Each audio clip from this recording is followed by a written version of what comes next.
అందరికీ నమస్తే. ఈ జూమ్ సమావేశానికి హాజరైన మన మిత్రులందరికీ చాలా చాలా ధన్యవాదాలు. ఇంపార్టెంట్ విషయం ఏమిటంటే మహారాష్ట్ర స్టేట్ తెలుగు సాహిత్య అకాడమీ ఏర్పడ్డది. మీరందరూ మ్యూట్ చేస్తే బాగుంటుంది. నేను మ్యూట్ చేస్తాను మీ అందరికీ. ఇప్పుడు ఎవరైతే మాట్లాడుతారో అప్పుడు మ్యూట్ చేస్తే బాగుంటుంది. మహారాష్ట్ర స్టేట్ తెలుగు సాహిత్య అకాడమీ ఏర్పడ్డది. దీనివల్ల మహారాష్ట్రలో తెలుగు వారికి ఒక మంచి అవకాశం. దీనికి మహారాష్ట్ర గవర్నమెంట్ 1 కోటి రూపాయల బడ్జెట్ ఇచ్చింది. ఇందులో ఎన్నో అవార్డ్స్ ఉన్నాయి. Life time achievement award, best writer, best poet, కళాకారులకు ఇట్లా చాలా అవార్డ్స్ ఉన్నాయి. తర్వాత ఒక అవార్డు ఏంటంటే కొత్తగా పుస్తకం రాసేవారికి ఒక 25,000 rupees grant as a writing allowance అనుకో, పబ్లిషింగ్ అలవెన్స్ అనుకో, ఇవన్నీ అలవెన్సెస్ కూడా స్టార్ట్ చేస్తున్నారు.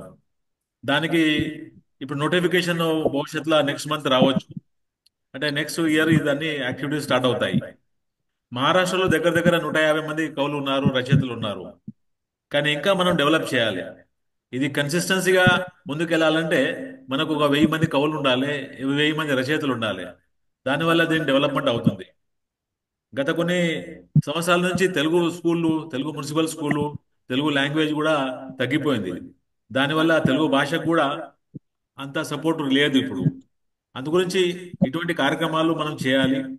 అలాగే మన సంస్థ ఆధ్వర్యంన FTAM, federation of Telugu associations of Maharashtra, ఈ అకాడమీ కోసం బాగా కృషి చేసింది. అది వచ్చింది, జిఆర్ వచ్చింది, కమిటీ ఏర్పడ్డది. ఇప్పుడు మేము తెలుగు మరాఠీ కూడా నేర్పిస్తున్నాము థానా ఆఫీస్లో. ఇది ఒక కొత్త ఇనిషియేటివ్. మన తెలుగు వాళ్ళు పుస్తకాలు కూడా రాయాలి. చాలా మందికి ఐడియాస్ ఉంటాయి, ఎంతో మంది రాస్తుంటారు, కానీ వాళ్ళకు ఒక అవగాహన అంటూ మనం ఇస్తే బాగుంటుంది. అందు గురించి ఈనాటి మన యొక్క ముఖ్య స్పీకర్ ఆ, శ్రీ అంబల జనార్దన్ గారు, వారు కవి, ఇంకా రచయితలు, ఎన్నో పుస్తకాలు రాశారు. వారు రాసిన పుస్తకాలు తెలుగు, మరాఠీ, గుజరాతీలో కూడా ట్రాన్స్లేట్ అయినాయి. అలాగే మనకు ముఖ్యంగా ఒక చీఫ్ గెస్ట్ కూడా ఉన్నారు ఇవాళ, ఫేమస్ నావలిస్ట్ చంద్రశేఖర్ ఆజాద్. వారి గురించి అంబల గారు చెప్తారు. So I will hand over to Ambala sir to continue his discussion for about 20-25 minutes. దాని తర్వాత చంద్రశేఖర్ ఆజాద్ గారు మాట్లాడతారు. తర్వాత మనందరం ఇంటరాక్టివ్ చేద్దాము. ఇది మొత్తం రికార్డింగ్ అవుతుంది. తర్వాత ఇది మనము యూట్యూబ్ లో కూడా పెడదాము, అందరికి తెలుస్తుంది. మీ అందరికి చాలా చాలా ధన్యవాదాలు. Over to Ambala sir. నేను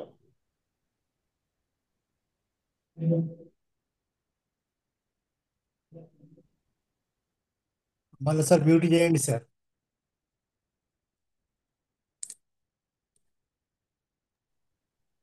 ఇప్పుడు వినబడుతుందా?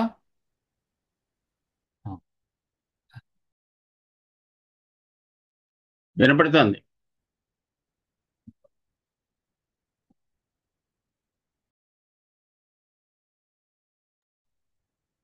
మ్యూట్ లో ఉన్నారు అంబల్లా సార్.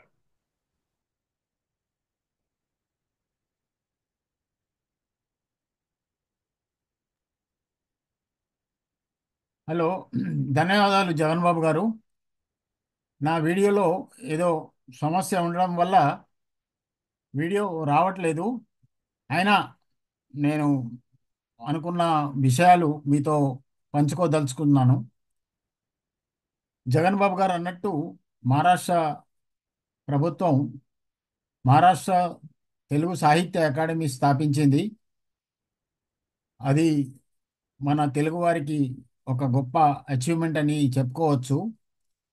అయితే మరి తెలుగు సాహిత్య అకాడమీని సరిగ్గా మనము ఉపయోగించుకోవడానికి సాహిత్యంలో కూడా మంచి ప్రవేశం ఉండడం అవసరము. ప్రస్తుతం ఉన్న కవులు కానీ రచయితలు కానీ ఎక్కువ మంది లేరు.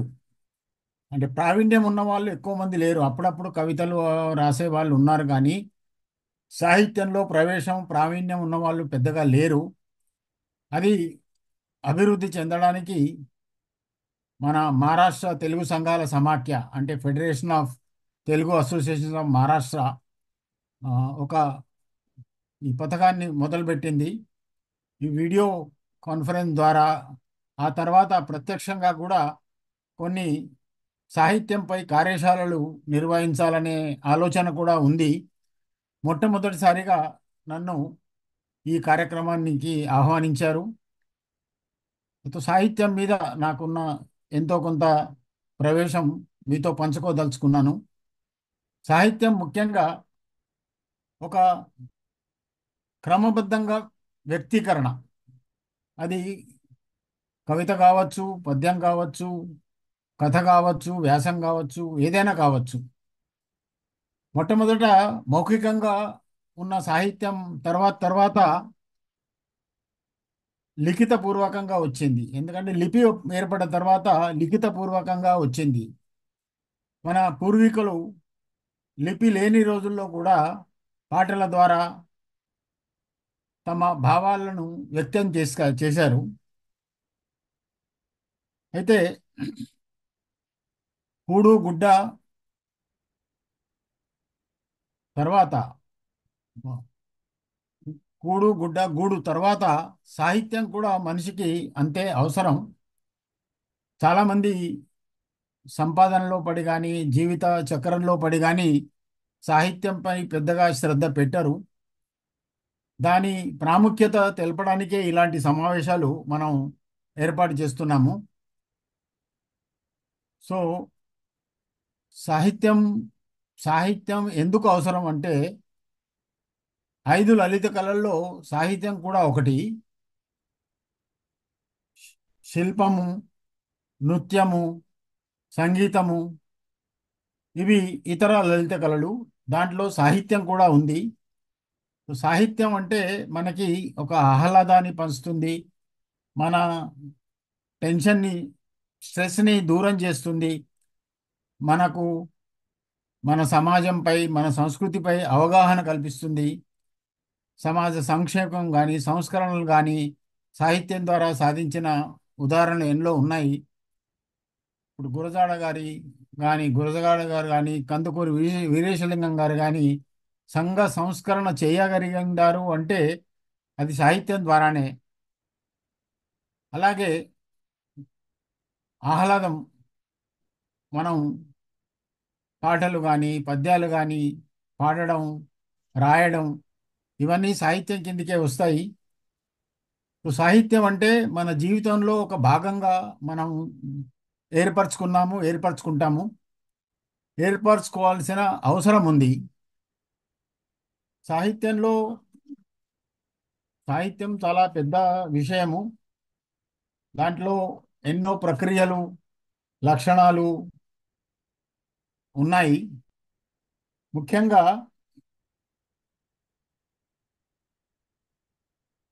ఇవాళ మనము సాహిత్యం అంటే ఏమిటి అని మాత్రమే తెలుసుకోదలుచుకున్నాము. ఆ తర్వాత మనము ఒక్కో అంశాన్ని తీసుకొని వేరు వేరు సమావేశాల్లో వాటి గురించి చర్చించుదాము.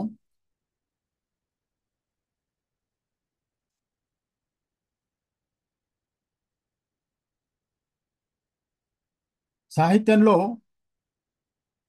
అది పద్య సాహిత్యం కావచ్చు, వచన సాహిత్యం కావచ్చు, వేరు ప్రక్రియలు ఉన్నాయి. ఇతిహాసం అంటే జరిగిన ఘట్టాలన్నమాట. ఇప్పుడు మహాభారతం, రామాయణం ఇతిహాసాల కిందికి వస్తాయి. మన తెలుగులో చూస్తే సాహిత్యానికి 1000 సంవత్సరాలకు పైగా చరిత్ర ఉంది. అది కేంద్ర ప్రభుత్వం కూడా అంగీకరించి మనకు ఒక హోదా కల్పించింది. అయితే సాహిత్యంలో మన మొట్టమొదట నన్నయ్య గారు మహాభారతాన్ని సంస్కృతం నుంచి తెలుగులోకి అనువాదం చేశారు. ఆ తర్వాత పోతన గారు భాగవతాన్ని తెలుగులోకి అనువాదం చేశారు. అలా మన సాహిత్యం ఇతిహాసం మొదలైంది. ఆ తర్వాత తెలుగులో పురాణాలు కూడా చాలా ఉన్నాయి. పురాణం పాతదైనా కొత్తగా ఉండేది పురాణం అన్నారు. తెలుగులోకి పురాణ ప్రక్రియ సంస్కృతం వల్ల వచ్చిందే. సర్గచ్చ ప్రతి సర్గచ్చ అనే పంచ లక్షణాలున్నది పురాణం. సర్గ, ప్రతిసర్గ, వంశం, మన్వంతరాలు, వంశానుచరితం అనేవి 5 లక్షణాలు. పురాణాలు 18 అష్టాదశాలు అంటారు. అష్టాదశ పురాణేషు వ్యాసస్య వచనద్వయం పరోపకార పుణ్యాయ పాపాయ పరపీడనాయ. అంటే అష్టాదశ పురాణాలు అంటే 18 పురాణాల్లో సారాంశం ఏమిటంటే పరోపకారం చేస్తే అది పుణ్యము, పరపీడన చేస్తే అది పాపము. ఇది అన్ని పురాణాల్లో ఉన్న సారాంశం అన్నమాట. అలా పురాణాలు మనం పేర్లు చెప్పాలంటే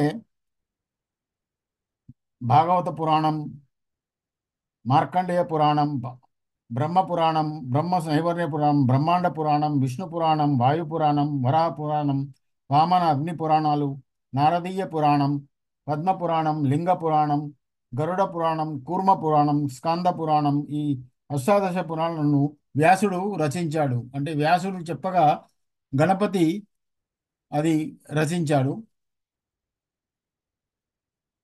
బా పాల్కురికి సోమనాథ రాసిన బసవ పురాణాన్ని దేశీ పురాణంగా వ్యవహరిస్తున్నారు.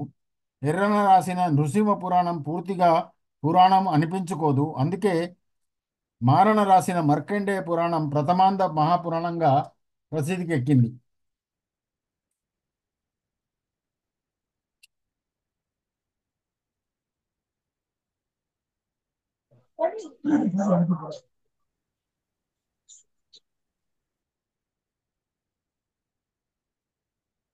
సంస్కృతిలోని వ్యాసుడి భాగవత పురాణాన్ని ఆంధ్రీకరించాడు పోతన. నంది మల్లయ్య, గంట సింగయ్య వరాహ పురాణం కావ్యం రాశారు. మారణ మార్కండేయ పురాణంలోని చిన్న కథ పెద్దన మను చరిత్రకి ఆధారమైంది. స్కాంద పురాణం ఆధారంగానే శ్రీనాథుడు కాశీఖండం, భీమఖండం, శివరాత్రి మహత్యం కావ్యాలు రచించాడు. వెన్నెలకంటి సూరణ విష్ణు పురాణం రాశాడు. ఏలూరిపాటి అనంతరామయ్య చాలా పురాణాలను వచనంలోకి అనువదించాడు. కాబట్టి ఆయనను ఆంధ్రవ్యాస అంటారు. దేవి భాగవతాన్ని కూడా పురాణంగా పేర్కొంటారు. ఈ పురాణాలను అపహాసం చేస్తూ కొత్త వ్యాఖ్యానంలో త్రిపురనేని రామస్వామి గారు సూత పురాణం రాశారు. భారతీయ సంస్కృతికి, కావ్యాలకు, పురాణాలకు ఆలవాలాలు. ఇక ఇంకో ప్రక్రియ ప్రబంధం. ప్రకృష్టమైన బంధం ఉన్నది ప్రబంధం. అంటే గాఢమైనది, కూర్పున్నది, చమత్కృతి గలది. ప్రబంధంగా పింగళి లక్ష్మీకాంతం గారు నిర్వచించారు. ప్రబంధ లక్షణాలు: వర్ణనాధిక్యత, అష్టాదశ వర్ణనాలకు ప్రాధాన్యం ఇవ్వాలి, వస్తైక్యం ఉండాలి, ఏకనాయకుడు ఉండాలి, శృంగార రసానికి ప్రాధాన్యం ఇవ్వాలి, ప్రబంధాలు అనువాదాలు కాకూడదు, వక్రోక్తి వ్యంగ్యోక్తులు ఉండాలి, వార్త చమత్కారాలు ఉండాలి, రసానందమే ముఖ్య ప్రయోజనం. ఇలాంటి లక్షణాలున్న తొలి ప్రబంధంగా అల్లసాని పెద్దన రాసిన మను చరిత్రను పేర్కొంటారు. కొందరు నన్నెచోడుని కుమార సంభవమే తొలి ప్రబంధంగా అభిప్రాయపడ్డారు. అయితే చాలా కాలం వరకు కావ్యం, ప్రబంధం అనే వాటిని సమానార్థాలుగానే పరిగణించారు. రాయల కాలాన్ని ప్రబంధ యుగం అంటారు. కృష్ణదేవరాయలు స్వయంగా ఆముఖ్య మాల్యద ప్రబంధం రాశారు. అతడి ఆస్థాన కవులుగా ప్రసిద్ధి నొందిన అష్టదిగ్గజ కవులందరూ ప్రబంధాలు రాశారు.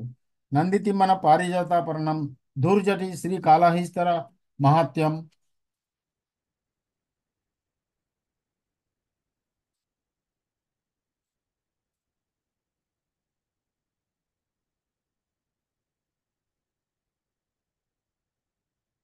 తెనాలి రామకృష్ణవి పాండురంగ మహాత్యం, పింగళి సూరణ కళా పూర్ణోదయం, రామరాజభూషణుడు వసుచరిత్ర, అయ్యలరాజు రామభద్ర కవి రామాభ్యుదయం, మాదయ్య గారి మల్లన రాజశేఖర చరిత్ర, అల్లసాని వారి అల్లిక జిగిబిగని, ముక్కు తిమ్మనార్య ముద్దు పలుకు అని, పాండురంగ బిభుని పదగుంఫనం అని అంటారు. శృంగారం ఎక్కువ, పాత్రలు కథలో ఒకే మూసలో ఉంటాయి, సామాజిక స్పృహ లేదు, అసంబద్ధమైన వర్ణనలు అని ప్రబంధాలను విమర్శించారు.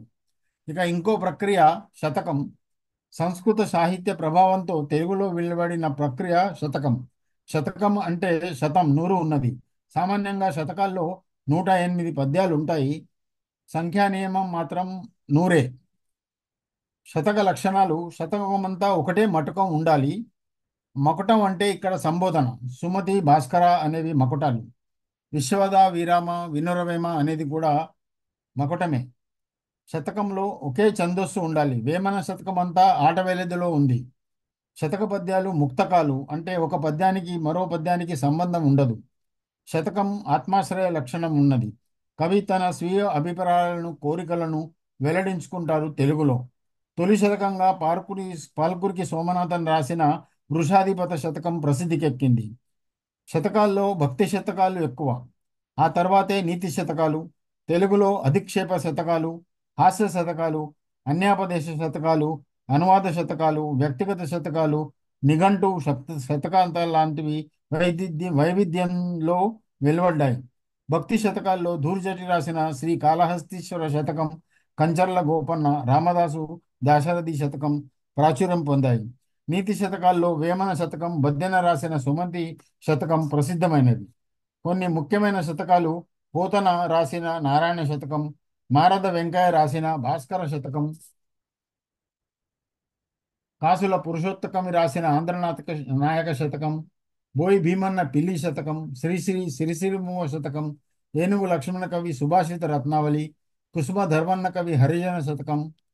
ఇలా శతకాలు చాలామంది తెలుగులో రాశారు. ఇప్పటి కవుల్లో కూడా మన మహారాష్ట్రలో కూడా శ్రీ గండూరి లక్ష్మీనారాయణ గారు, జక్కని గంగాధర్ గారు, ఇలా కొందరు శతకాలు రాశారు. పద్య కవితల్లో వారి ప్రవేశం చాలా బాగా ఉంది. ఇక కవితలు కూడా మన మహారాష్ట్రలో చాలామంది కవితలు, వచన కవితలు, ఆ, అంటే పద్యాలు రాసేవాళ్ళు కాక, పద్యాలు అంటే ఛందోబద్ధమైన పద్యాలు అవి. దానికి యతి, ప్రాస, గణాలు ఎన్నో ఉంటాయి పద్యాలకు. అయితే కవితలో అది ముక్త ఛందస్సు అంటారు దాన్ని. ఆ, ఒక పోలికలతో కానీ ఉపమానాలతో కానీ తన భావాగ్ని, భావకవిత్వం కూడా అంటారు. తర్వాత కథలు కూడా కవితలుగా కొందరు రాసిన వారు ఉన్నారు. అలా కవితలు కూడా మన మహారాష్ట్రలో ఉన్నాయి. కానీ అది ఇంకా సానపట్టే అవసరం ఉంది. దాని గురించి కూడా మనం మున్ముందు కొన్ని కార్యశాలలు నిర్వహించబోతున్నాము. ఇక కథా విషయానికి వస్తే చాలా ప్రజాదరణ పొందిన ప్రక్రియ ఇది. ఎందుకంటే కథ సామాన్య పాఠకులకు కూడా అర్థమవుతుంది. కథ మీద అభిరుచి ఉన్న వాళ్ళకి, అది చదివిన వాళ్ళకి దాని ఆస్వాదన తెలుస్తుంది. కథలో ప్రధానంగా శీర్షిక, తర్వాత ఎత్తుగడ, తర్వాత నడక, ఆ తర్వాత ముగింపు, ఇలా ఆ, భాగాలు ఉంటాయి. నడకలో ఆ, సన్నివేశ కల్పన, ఉమ్, సంఘటనల ఉమ్, సమావేశం, ఆ తర్వాత ఆ, సంభాషణలు, ఆ తర్వాత పాత్రల మధ్య సంఘర్షణ, పాత్ర చిత్రణ, ఇవన్నీ నడకలోకి వస్తాయి. ఆ తర్వాత ముగింపు ముగింపు ఆ, అది ఒకటి అనూహ్యంగా ఉంటే అది పాఠకులను ఆకట్టుకుంటుంది. అదేవిధంగా కొసమెరుపు ముగింపులు ఉంటాయి. కథంతా చదివేసరికి చివరకు ఒక చమక్కు ఉంటుంది. అది పాఠకులు ఊహించలేనిది. ఆ అలాంటి ముగింపులు పాఠకులను బాగా అలరిస్తాయి. సో ఆ కథా విషయానికి వస్తే ఇవి కథా లక్షణాలు. కథా విషయం కూడా మనం మున్ముందు ఆ, కార్యశాలలు, ఎలా కథలు రాయాలి, ఆ, కథ దాంట్లో ఒక్కొక్క శీర్షిక గురించి ఆ, అనుభవజ్ఞులు మనతో పంచుకుంటారు. అది మున్ముందు మనము చేసుకుందాము. ఈ మహారాష్ట్ర ప్రభుత్వం నోటిఫికేషన్ వచ్చే లోపల మనము సాహిత్యం గురించి కాస్త అవగాహన పెంచుకునే ప్రయత్నం చేద్దాము. ముఖ్యంగా కథ ఆంగ్ల సాహిత్యం నుంచి వచ్చింది. షార్ట్ స్టోరీ అనే సాహిత్యం నుంచి వచ్చింది.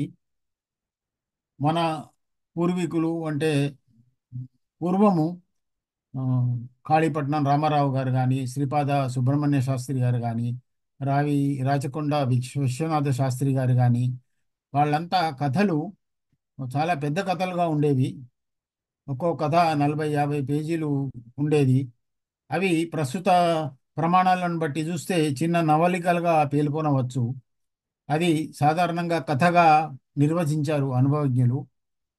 అయితే ప్రస్తుతం పత్రికల్లో 6-7 పేజీల మించి రాయొద్దు అనే ఒక నిబంధన పెట్టడం వల్ల కథానికలకు చాలా ప్రాచుర్యం ఏర్పడింది. కథానికల్లో ముఖ్యమైన భేదము దాని నిడివి మాత్రమే. ఆ, లక్షణాల్లో మాత్రం పెద్దగా ఆ, భేదం లేదు. అలా కథా సాహిత్యం చాలా విస్తృతంగా ఉంది. సంవత్సరానికి కొన్ని వేల కథలు మన తెలుగులో వెలువడుతున్నాయి. ముద్రిత పత్రికలు ఉమ్, మూతబడిపోయిన ఆ, అంతర్జాల పత్రికల వల్ల కూడా కథానిక చాలా ప్రాచుర్యం పొందుతోంది. ఆ తర్వాత కథ కంటే ఇంకా చిన్నది, కథానిక కంటే ఇంకా చిన్నది గల్పిక. గల్పికలో గల్పికను ముఖ్యంగా ప్రాచుర్యంలోకి తీసుకువచ్చింది కొడవటిగంటి కుటుంబరావు గారు. గల్పిక కథానిక కంటే చిన్నది, అనుభూతి ప్రధానమైంది. గల్పికలో విమర్శ ఉంటుంది, ఒక సంఘటనకే ప్రాముఖ్యత ఉంటుంది. హేళన ద్వారా లేక వ్యంగ్యంగా వ్యక్తినో వ్యవస్థనో విమర్శించడం గల్పిక ప్రక్రియలో చూస్తాం. కొడవటిగంటి కుటుంబరావు రాసిన అంపకాలు పాఠ్యభాగం గల్పిక ప్రక్రియకి చెందిందే. ఆ తర్వాత సాహిత్యంలోని ఇంకో ప్రక్రియ వ్యాసం. వ్యాసం అంటే వివరించడం, విస్తరించడం. ఏదైనా ఒక విషయాన్ని విస్తరించి రాయడం వ్యాసం అవుతుంది. ఆంగ్లంలో ఎస్సేకి సమానార్థక పదం వ్యాసం. ఆంగ్ల సాహిత్య ప్రభావంతో తెలుగులో వ్యాస ప్రక్రియ బహుముఖాలుగా విస్తరించింది. వ్యాసం వివేచన, విజ్ఞాన గ్రహణం కోసం రాస్తారు. వ్యాసానికి మొదట సంగ్రహం, ఉపన్యాసం అనే పేర్లు ఉండేవి. సామినేని ముద్దు నరసింహనాయుడు రాసిన హితసూచనని వ్యాస ప్రక్రియలో మొదటి పుస్తకంగా చెబుతారు. ఆధునిక వ్యాస రచనను పరిపుష్టం చేసింది కందుకూరి వీరేశలింగం పంతులు గారు. ఆయన వివేకవర్ధని లాంటి పత్రికల ద్వారా వ్యాస ప్రక్రియను సంఘ సంస్కరణకు ఉపయోగించుకున్నారు. వ్యాసాలు అనగానే ముందుగా పానుగంటి లక్ష్మీ నరసింహారావు గారు రాసిన సాక్షి వ్యాసాలు గుర్తుకు వస్తాయి. గురజాడ మొదట వ్యాస చంద్రిక ప్రచురించి పుస్తకానికి వ్యాసం పేరును ప్రయోగించారు. కట్టమంచి రామలింగారెడ్డి వ్యాసమంజరి, వదర్బోతు వ్యాసాలు, సురవరం ప్రతాపరెడ్డి, నార్ల వెంకటేశ్వరరావుల సంపాదకీయ వ్యాసాలు ముఖ్యమైనవి. కొలకలూరి నాకు వ్యాస ప్రక్రియపై సిద్ధాంత గ్రంథం రాశారు. ఇంకో ప్రక్రియ లేఖా రచన. లేఖల్లో కూడా రచనలు చేసిన వారు ఉన్నారు. మన స్వర్గీయ పంత ప్రధాని జవహర్లాల్ నెహ్రూ గారు తన కుమార్తె ఇందిరాకి రాసిన లేఖలు చాలా ప్రసిద్ధి పొందాయి. అవి పుస్తకంగా కూడా వచ్చాయి. లేఖ రచన కూడా వచన ప్రక్రియకు చెందింది. ఇతరులకు మన అభిప్రాయాలను తెలియజేయడానికి సమాచార సాధనంగా లేఖ రచన ఉండేది. ప్రజా ప్రయోజనాలకు లేఖలు ఎంతో ఉపయోగపడతాయి. లేఖల్లో వ్యవహార లేఖలు, ప్రభుత్వ లేఖలు, రచయితలు, కవుల లేఖలు, బంధువుల లేఖలు, వాణిజ్య లేఖలు, పత్రికా లేఖలు, ఉద్యోగార్ ఉద్యోగార్ ఉద్యోగార్థం లాంటివి పూర్వం లేఖా సాహిత్యం వ్యాప్తిలో ఉండేది. గురజాడ లేఖలు, బ్రౌన్ లేఖలు, చలం లేఖలు లాంటివి సమకాలీన సాహిత్య, భాష, సాంఘిక విశేషాలు వెల్లడిస్తాయి. ఇవాళ లేఖలకు ప్రాధాన్యం తగ్గింది. ఇంకో వచన ప్రక్రియ సంపాదకీయం. ప్రముఖ పత్రికల్లో ప్రముఖమైన వ్యక్తులు, ప్రసిద్ధ సంపాదకులు, పత్రికా సంపాదకులు తమ సంపాదకీయాల ద్వారా ఎంతో జ్ఞానవ్యాప్తి చేస్తారు. వారి ఆ, అభిప్రాయాలను ప్రజలతో పంచుకుంటారు. సంపాదకుడు సమకాలీన అంశాలపై సూచనగా లేదా విమర్శగా లేదా విశ్లేషణలో మార్గదర్శనం చేస్తూ రాసే వ్యాసాన్ని తెలుగులో సంపాదకీయం అంటారు. ఆంగ్లంలో ఎడిటోరియల్ అంటారు. సంపాదకీయం దిశానిర్దేశం చేస్తుంది. కొన్ని పత్రికలు సంపాదకీయాలపై ఆధారపడి వ్యాప్తి చెందుతాయి. స్వాతంత్రోద్యమంలో కాశీనాథుని నాగేశ్వరరావు ఆంధ్రపత్రిక సంపాదకీయాల ద్వారా, ముట్నూరి కృష్ణారావు కృష్ణా పత్రిక సంపాదకీయాల ద్వారా ప్రజలను చైతన్యపరిచారు. సురవరం ప్రతాపరెడ్డి గారి గోల్కొండ పత్రిక ద్వారా ప్రజలను జాగృతపరిచారు. నార్ల వెంకటేశ్వరరావు, నండూరి రామ్మోహన్ రావు, గోరా శాస్త్రి ఏబికే ప్రసాద్ లాంటి వారి సంపాదకీయాలు చాలా విలువైనవి. వార్తా వ్యాఖ్య కూడా ఇంకో వచన ప్రక్రియ.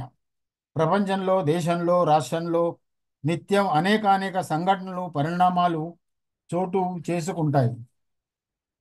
వీటి గురించి సంపాదకుడు లేదా సంపాదకవర్గం లేదా వ్యాసకర్తలు వ్యాఖ్యానిస్తూ ఒక శీర్షికతో రాస్తారు.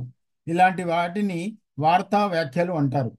సంపాదకీయ సంపాదకీయాల కంటే విస్తృతంగా, విశ్లేషణాత్మకంగా వివరణలు ఉంటాయి కాబట్టి వార్తా వ్యాఖ్యలు భిన్నమైనవి. గోరాశాస్త్రి వినాయకుడి వీణ ద్వారా, విద్వాన్ విశ్వం ఆ, మాణిక్య వీణ ద్వారా వార్తా వ్యాఖ్యలు రాశారు. ఇంకో వచన ప్రక్రియ విమర్శ. తెలుగులో విమర్శ ప్రక్రియకు ఆంధ్ర సాహిత్యంలోని క్రిటిసిజం మూలం. విమర్శ అంటే బాగా పరిశీలించడం, ఆలోచించడం, వివరించడం, విశ్లేషించడం అనే అర్థాలు ఉన్నాయి. ఒక రచనను బాగా చదివి అందులో బాగోగులను వివరించేది విమర్శ అవుతుంది. సాహిత్య విమర్శకు కందుకూరి వీరేశలింగం బీజం వేశారు. ఆయన రాసిన విగ్రహతంత్ర విమర్శనం మొదటి సాహిత్య విమర్శ గ్రంథంగా పేర్కొంటారు. అందుకే కందుకూరిని ప్రథమాంధ్ర సాహిత్య విమర్శకుడు అంటారు. ఆధునిక విమర్శను పరిపుష్టం చేసింది కట్టమంచి రామలింగారెడ్డి గారు. వీరి రచన కవిత్వ విచారం ఆధునిక విమర్శలో ఒక మైలురాయి. T S Eliot, E A Richards, Matthew Arnold లాంటి పాశ్చాత్య విమర్శకుల ప్రభావం తెలుగు విమర్శకులపై ఉంది. తెలుగులో సాహిత్య విమర్శ అవతరణ వికాసాలు అనే సిద్ధాంత గ్రంథం రచించి ఎస్వి రామారావు విమర్శకు మేలు చేశారు. కవి జీవిత విమర్శ, మనోవిశ్లేషణాత్మక విమర్శ, భాషా విమర్శ, అభిరుచి విమర్శ, ప్రతీకవాద విమర్శ, మార్క్సిస్ట్ విమర్శ లాంటి భేదాలు ఉన్నాయి. కొన్ని విమర్శ గ్రంథాలు విశ్వనాథ సత్యనారాయణ గారి, నన్నయ్య గారి ప్రసన్న కథ కవితార్థయుక్తి, రాళ్లపంటి అనంతకృష్ణ శర్మ గారి వేమన ఆ, సాహిత్యం, ఉమాకాంత విద్యాశేఖరుల నేటి కాలపు కవిత్వం, జీవి సుబ్రహ్మణ్యం గారి ఆంధ్ర సాహిత్య విమర్శ ఆంగ్ల ప్రభావం, చేకూరి రామారావు గారి స్మృతి కిణాంకం, గుంటూరు శేషేంద్ర శర్మ గారి కవిసేన మేనిఫెస్టో, వల్లంపాటి వెంకట సుబ్బయ్య గారి కథాశిల్పం, ఇలా తెలుగు సాహిత్యంలో ఎన్నో ప్రక్రియలు మనం గమనించవచ్చు. మన అభిరుచులను బట్టి, మన నైపుణ్యాన్ని బట్టి ఈ వివిధ ప్రక్రియల్లో మనము సాధన చేసి తెలుగు సాహిత్యాన్ని మహారాష్ట్రలో మనము పెంపొందించే ప్రయత్నాలు చేయాల్సిన అవసరం ఉంది.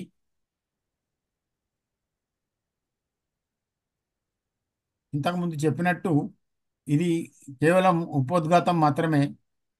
క్రమక్రమంగా మనము ఒక్కో వచన ప్రక్రియపై సమావేశాలు మొదట జూమ్ ద్వారా సమావేశాలు, ఆ తర్వాత ప్రత్యక్షంగా కూడా 2-3 రోజులకు ఒక కార్యశాల లాంటిది ముంబైలో మనము మొదలుపెట్టి ఆ తర్వాత మహారాష్ట్రలోని వివిధ ప్రాంతాలకు విస్తరించే ఆలోచనలు ఉన్నాయి. ఇప్పుడు మన వీక్షకులకు ఏమైనా ప్రశ్నలు ఉంటే, సందేహాలు ఉంటే మన నేటి ప్రముఖ అతిథి శ్రీ చంద్రశేఖర్ ఆజాద్ గారు మన ప్రశ్నలకు జవాబులు ఇస్తారు. శ్రీ చంద్రశేఖర్ ఆజాద్ గారు చాలా ప్రసిద్ధ రచయిత. దాదాపు 4 దశాబ్దాలుగా వారు రచనలు చేస్తున్నారు. దాదాపు 1000 కథలు, 90 నవలలు వారు ఇంతవరకు రాశారు. వారు రాసిన కనీసం 8-10 నవలలకు, ఒక్కో నవలకు ₹1,00,000 బహుమతులు తానా కానీ, వివిధ పత్రికలు, స్వాతి లాంటి పత్రికలు కానీ, తర్వాత కినిగే అంతర్జాల పత్రిక కానీ వారికి ₹1,00,000 ఒక్కో నవలకు బహుమతులు ఇచ్చిన సందర్భాలు ఉన్నాయి. అలాగే వారి కవితలకు కూడా, కథలకు కూడా ఎన్నో బహుమతులు వచ్చాయి. ఒక్కో కథలకు 25,000, 50,000 వచ్చిన సందర్భం కూడా ఉంది. అనిల్ అవార్డు, ప్రతిష్టాత్మకమైన అనిల్ అవార్డు కూడా వారు ఎన్నోసార్లు పొందారు. అలా చాలా ప్రముఖమైన రచయిత. మనకు అదృష్టవశాత్తు ఇవాళ ఆ, వీక్షకుల సందేహాలు ఆ, తీర్చడానికి వస్తున్నారు. ఆ, ఎవరైనా సందేహాలు ఉంటే వారు ఆ, తమ సందేహాలను అడగవచ్చు. ఆజాద్ గారు, ఈ జూమ్ సమావేశానికి స్వాగతం.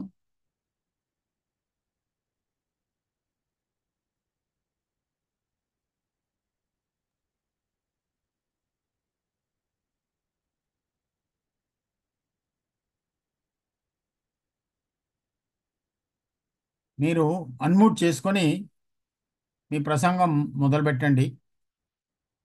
మీ ఉపోద్ఘాతం తర్వాత పాఠకులు, వీక్షకులు వారి సందేహాలను అడుగుతారు మిమ్మల్ని. అన్మ్యూట్ చేయండి సార్, అన్మ్యూట్ చేయండి.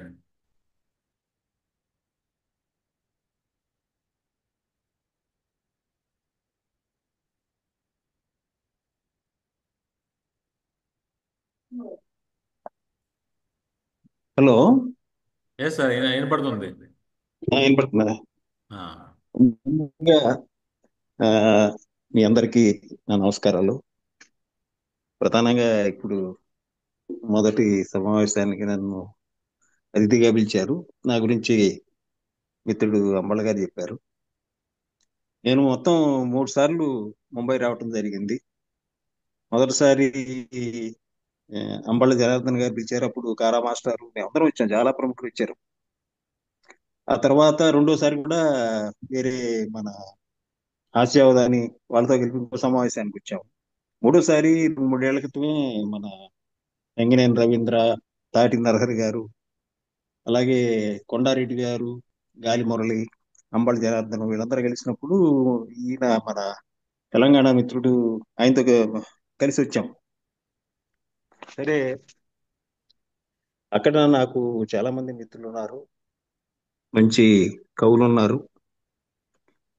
ఒక్క 2 నిమిషాల్లో ఊరినే అంబళ్ళ గారి గురించి 2 ముక్కలు చెప్పాలి. మా ఇద్దరికి పరిచయం అయ్యేటప్పటికి ఆయన 40 ఏళ్ళు ప్లస్ లో ఉన్నాడు. ఆయన అప్పుడు తెలుగు నేర్చుకుని అప్పటి నుంచి కథలు రాయడం మొదలుపెట్టారు. తర్వాత కవిత్వం రాశారు. ఆయన ఒక నవల బాకీ ఉన్నాడు. నవల ప్రక్రియలో ఇంకా రాయలేదు. దాదాపు నానీల దగ్గర నుంచి కవిత్వము, కథలు చాలా రాసుకుంటూ వచ్చారు ఆయన. ఆయన ఆధ్వర్యంలో అప్పుడు చాలా మంది తెలుగు వాళ్ళని పిలిచి వాళ్ళతో ఇంటరాక్ట్ చేయించడం, భావాలు పంచడం ఇవన్నీ చేశారు. సో ముందుగా మీ అందరికీ నేను 40 45 ఏళ్ల నుంచి రాస్తున్నాను. దాంట్లో బాల సాహిత్యం ఉంది, అట్లాగే అపరాధ పరిశోధన సాహిత్యం ఉంది, ఫిలాసఫీ ఉంది. ఒక రచనలో కాదు, చాలా కాలమ్స్ రాశాను, టీవీకి రాశాను, సినిమాకి రాశాను. ఈ అనుభవంతో ఆ, మిత్రులుగా ఎవరికన్నా నా అనుభవాన్ని ఉపయోగపడుతుంటే నేను చాలా తక్కువగా బయటకు వస్తుంటాను, ఎక్కువ తీరుకున్నది. ఎవరన్నా చాలా మంది మిత్రులు ఆ కథలు రాసినప్పుడు నాకు చూపిస్తుంటారు, దగ్గర ఉన్నవాళ్ళు. లేకపోతే ఇప్పుడు ఇదివరకు అయితే ముఖాముఖి కలిసే అవసరం ఉన్న వాళ్ళ సెల్ ఫోన్లు వచ్చేసినాయి, అన్ని వచ్చేసినాయి కాబట్టి మనం ఏ రచన చేసినా మన మిత్రులతో పంచుకోవటం, బిఫోర్ ప్రింటింగ్కి వెళ్లే ముందు ఈ పని చేస్తే అది ఉపయోగపరంగా ఉంటుంది. మన రచన మీద ఒక రచన చేసాం, అది కవిత కావచ్చు, కథ కావచ్చు, నవల కావచ్చు, అది ముందుగా మన సాహితీ మిత్రులకి చూపించి దాని మీద అభిప్రాయాలు తీసుకుని అవసరమైతే చిన్న చిన్న మార్పులు చేసుకుని అప్పుడు ప్రచురిస్తే బాగుంటుంది అనేది ఇది. ఆ రకంగా నేను చాలా మంది యంగ్స్టర్స్ కి చేశాను. అలాగే నా రచనలు ఏమైనా ఉంటే నా మిత్రులు చెప్తుంటారు, "ఇగో ఈ సబ్జెక్ట్ మీద రాయబోతున్నాను, ఇలా ఉంది, ఇలా ఉంది. మీ అభిప్రాయాలు ఏంటి?" ఎప్పుడు ఒక చర్చ. మనం ఎంత చదువుతామో చదవడం చాలా అవసరం. కేవలం చదవడంతో ఆగిపోకూడదు, మనం రాయాలి. రాస్తున్నప్పుడే దానికి ఒక సార్థకత ఉంటుంది. ఈ సందర్భంగా మిత్రులకి ఏం చెప్తానంటే, నా వల్ల నాకు తెలిసిన విషయాలు ఏవో కొన్ని చెప్తాను. మీకేమన్నా చిన్న చిన్న అనుమానాలు ఉంటే, లేకపోతే ఏదైనా ఆ, సలహాలు కానీ సూచనలు ఏమైనా కావాలంటే నాకు చెప్తే నేను సాధ్యమైనంత వరకు వాటి మీద నేను జవాబు ఇచ్చే ప్రయత్నం చేస్తాను.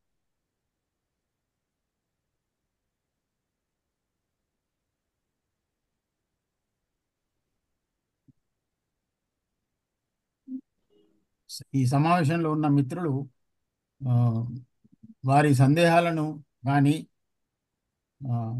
వారి అభిప్రాయాలు కానీ ఆజాద్ గారితో పంచుకోవాల్సిందిగా కోరుతున్నాను.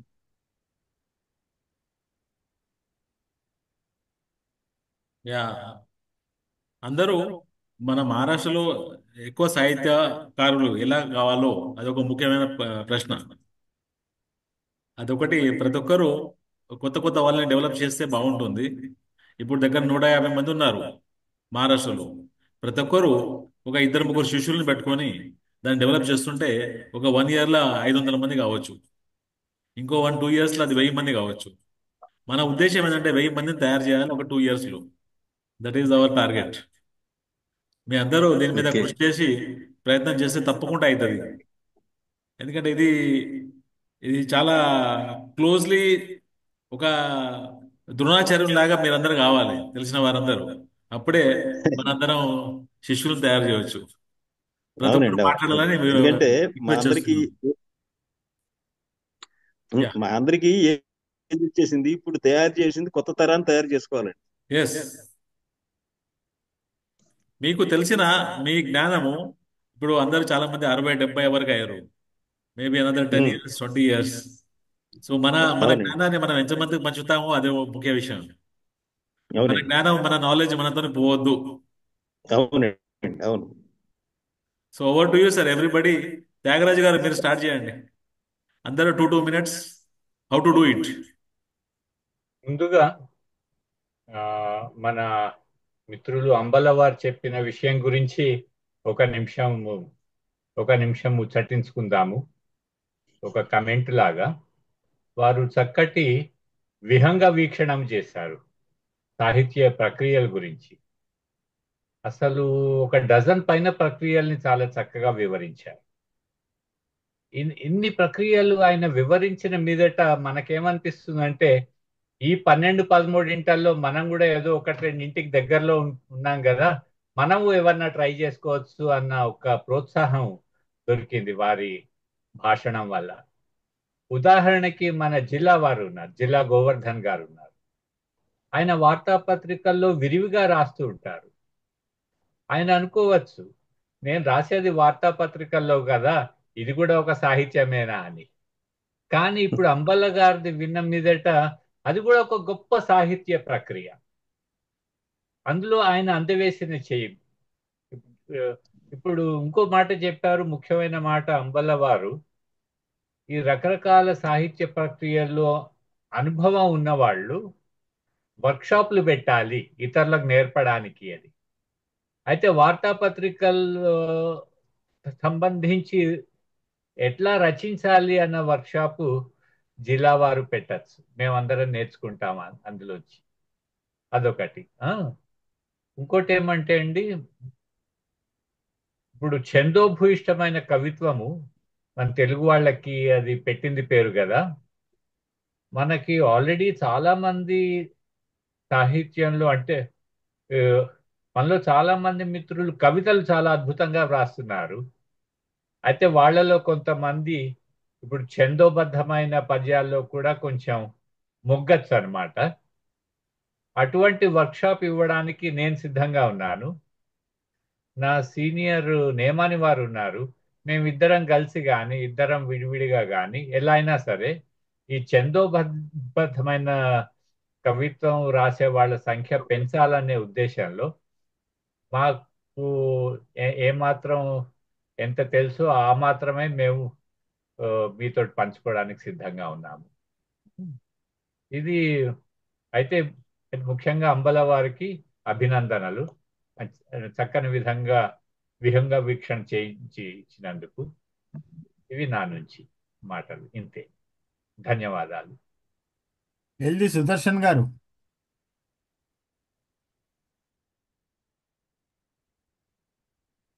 అన్మ్యూట్ చేయండి సార్. అన్మ్యూట్ చేసి మాట్లాడండి సుదర్శన్ గారు. అన్మ్యూట్ అయింది. వీడియో అన్మ్యూట్ అయింది, మ్యూట్ అయింది.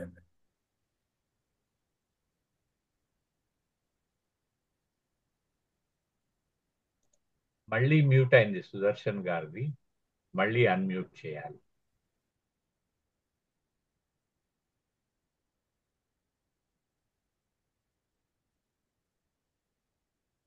మాట్లాడండి సార్, మాట్లాడండి.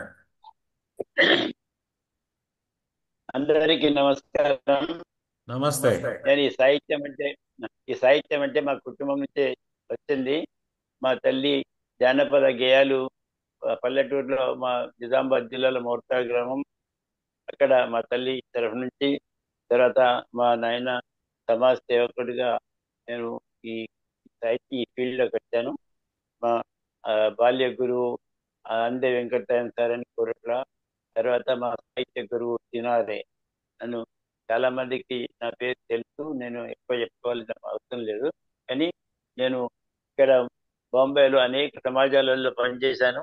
నేను పద్మశాలి ప్రముఖునిగా, సెక్రటరీగా, అఖిల భారత పద్మశాలి సంఘం సాహిత్య విభాగం చైర్మన్ గా 15 సంవత్సరాలు పనిచేశాను. నాకు అన్నిట్లో కనిపించింది ఏంటంటే, సాహిత్యం మీద అందరికి ఇంట్రెస్ట్ ఉంది, కానీ యూనిటీ అనేది లేక మనం ముందరికి పోతలేము.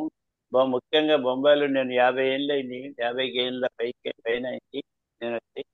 ఇక్కడ నేను గ్రహించింది ఏంటంటే, ఈ సాహిత్యం అనేది చాలా ప్రముఖ పాత్ర స్వాతంత్ర టైంలో కానీ ఎన్నో విజయాలు చేయించడానికి. ఈ యొక్క ఎఫ్టామ్ అనేది ఇంతకుముందు ఎంటీఎం కార్యక్రమాలు చేస్తుండే, ఇప్పుడు ఎఫ్టామ్ అనేది ఈ మధ్యలో ఎస్టాబ్లిష్మెంట్ అయిన తర్వాత నాకు చాలా చాలా నచ్చింది. ఇది నేను వాళ్ళకి ఎప్పటికప్పుడు వాళ్ళ నిర్వాహకులకు జగన్ బాబు, అశోక్ గారికి నేను ఈ వాళ్ళకి అభినందనలు తెలుపుతున్నాం. ఒక నాయకుడు అనేది కావాలి తెలుగు సాహిత్యం. సాహిత్యం అంటేనే ఈ చరిత్ర మరువైనటువంటి అది మంచి ఒక ప్రక్రియ. దీంట్లో నేను ఇక్కడ బొంబాయిలో ఉండి కూడా ఎన్నో రోజులు నేను అంత పెద్ద ఎడ్యుకేషన్ కాకుండా నేను తినారే ఫ్యామిలీ మెంబర్ గా ఇంత ఇంట్రడ్యూస్ అయ్యి, నా పేరు ఎల్డి సుదర్శన్ పద్మశాలి. పద్మశాలి అనేది కంపల్సరీ కొడ్డలక్ష్మణ్ బాబు పూజ పెట్టిండు. తర్వాత ఈ తినారే గురువుగా నేను 2 నవలలు, 2 కథలు, పుస్తకాలు, తర్వాత మిగతా సాహిత్యం, కవితలు అవన్నీ 13, 15 పుస్తకాలు ఉన్నాయి. ఇంకా 2 ప్రింటింగ్లు ఉన్నాయి. ఈ మధ్యలో నాకు ఆరోగ్యం బాగాలేక నేను సైలెంట్ గా ఉన్నా. ఈ జగన్ బాబు, కంటి అశోక్ గారు ప్రోత్సాహంతో నేను మళ్ళీ ఫస్ట్ టైం 4-5 సంవత్సరాల తర్వాత ఫస్ట్ టైం నేను సాహిత్యంలో మాట్లాడుతున్నా. అయితే నాకు ఎంవల్ల జనార్దన్ గారు చెప్పినటువంటి మాటలు కానీ, విదర్దాగా చంద్రశేఖర్ వాళ్ళు చెప్పిన మాటలు కానీ నాకు చాలా సంతోషం అనిపించింది. మీరు తప్పకుండా పాల్గొనండి. ఈ మాటలు వింటున్న కవులు ఎక్కడ ఉన్నా కానీ కూడా తప్పకుండా ఎఫ్ఎంలో పాల్గొని ఈ మంచి వర్క్షాప్ విజయవంతం చేయండి. తర్వాత నా నా పర్సనల్ విషయాలు నేను ఏమేమి డెవలప్ చేసినో అవన్నీ గంజి జగన్ బాబు గారు కానీ, తర్వాత కంటి అశోక్ గారు కానీ వాళ్ళ తరఫు నుంచి మీకు వివరాలు తెలుస్తాయి. కానీ గ్రాడ్యుయేట్స్ అసోసియేషన్ అని గంజి జగన్ బాబు గారు స్టార్ట్ చేసినప్పుడే నాకు ఎంతో ఇంప్రెస్ అయ్యాడు. కానీ ఇక్కడ యూనిటీ అని అంటే ఇప్పుడు ఎన్నో సంస్థలనే, ఆ సంస్థలలో యూనిటీ అనేది రాక అన్ని సంస్థలలో ఈ ప్రక్రియ ఉంది సాహిత్యం. అయినా కానీ ఈ చంద్రశేఖర్ గారు మీరు ఎక్కడ ఉన్నారో ఎవరో నాకు తెలియదు, కానీ మీరందరూ ఇక్కడ బొంబాయిలో ఉండే ఈ కవులకు మంచి మంచి సాహిత్యం సేకరించి పేపర్ సబ్మిట్ చేసినట్టు అని. మా దగ్గర అంబల జనార్దను, తర్వాత ఇంకొక ఆయన మత్త ప్రభాకర్ అంటుండే ఆయన.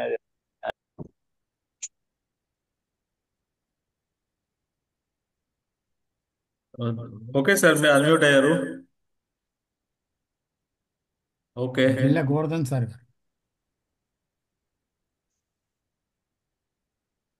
జిల్లా గోవర్ధన్ గారు.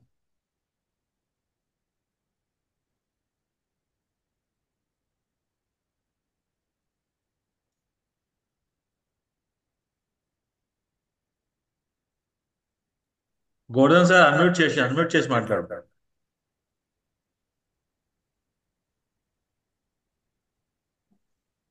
జగన్ బాబు గారు నమస్కారం. హలో. సుదర్శన్ సార్, మళ్ళీ మీరు నెక్స్ట్ టైం మాట్లాడండి. ఆగండి సుదర్శన్ గారు, అవకాశం ఇవ్వండి, అందరినీ మాట్లాడే అవకాశం.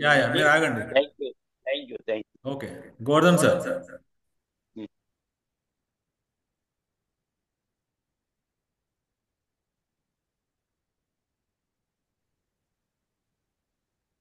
గోవర్ధన్ గారు అన్మ్యూట్ చేయండి.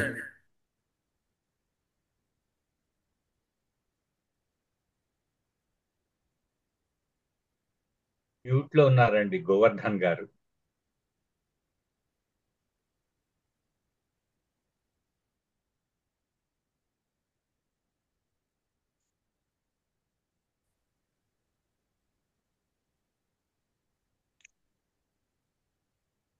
గోవర్ధన్ సార్ మీరు అన్మ్యూట్ చేయండి, అన్మ్యూట్ చేసి మాట్లాడండి.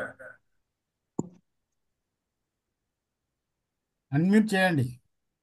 అయిందా? యా. ఇప్పుడు వస్తుంది. అయిందా? ఇప్పుడు వస్తుంది. వస్తుందా? వస్తుంది. జగన్ వస్తుందా? వస్తుంది. వస్తుందా? వస్తుంది. నమస్కారం సార్. వస్తుందా? వస్తుంది. ప్రథమంగా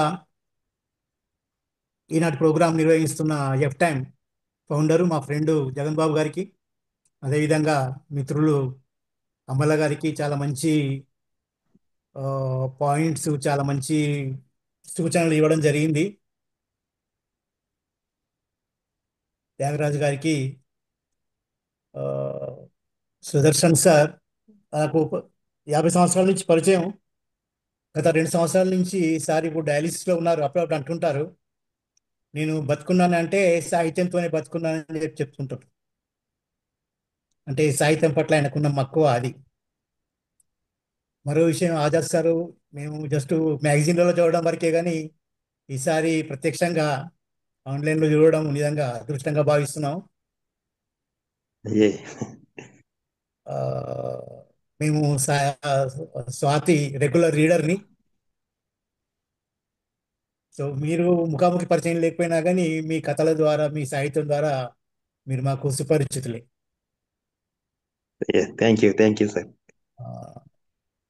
ఇంకోటి, మా ముంబైలో ఇప్పుడు జగన్ గారు చెప్పినట్టు సాహిత్యం పట్ల అవగాహన కానీ, సాహిత్యం పట్ల మక్కువ కానీ, ప్రేమ కానీ ఉన్న వాళ్ళు చాలా మంది ఉన్నారు. కాకపోతే ఏంటంటే ఒక కోఆర్డినేషన్ అనేది, ఒక కలయిక అనేది కలవడం ఇప్పుడు తెలుగు రాష్ట్రాల్లో ఉన్నంత కోఆర్డినేషన్ మా దగ్గర లేదంటే ఎన్నో కారణాలు ఉన్నాయి.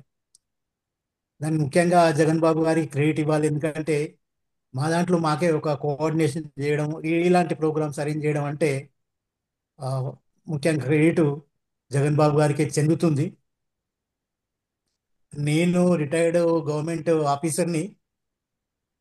ఏదో కొంచెం ఇంగ్లీష్లో డ్రాఫ్టింగ్ అది ఉంది కాబట్టి మన త్యాగరాజ్ సార్ చెప్పినట్టు రీడర్స్ టు రీడర్స్ కాలంకో దానికో ఇంకో రాయడం జరిగేది. అప్పుడు సెంట్రల్ గవర్నమెంట్ ఎంప్లాయీ కాబట్టి హిందీలో కూడా కొంచెం అభిరుచి ఉంది కాబట్టి మా హిందీ మ్యాగజైన్స్ అప్పుడప్పుడు వచ్చి ప్రావిడెంట్ ఫండ్ డిపార్ట్మెంట్లో నేను పనిచేసేవాడిని. అయితే అఫీషియల్ లాంగ్వేజ్ కాబట్టి హిందీ కూడా ఎంకరేజ్మెంట్ ఉండేది. అప్పుడు హిందీలో కూడా కొంచెం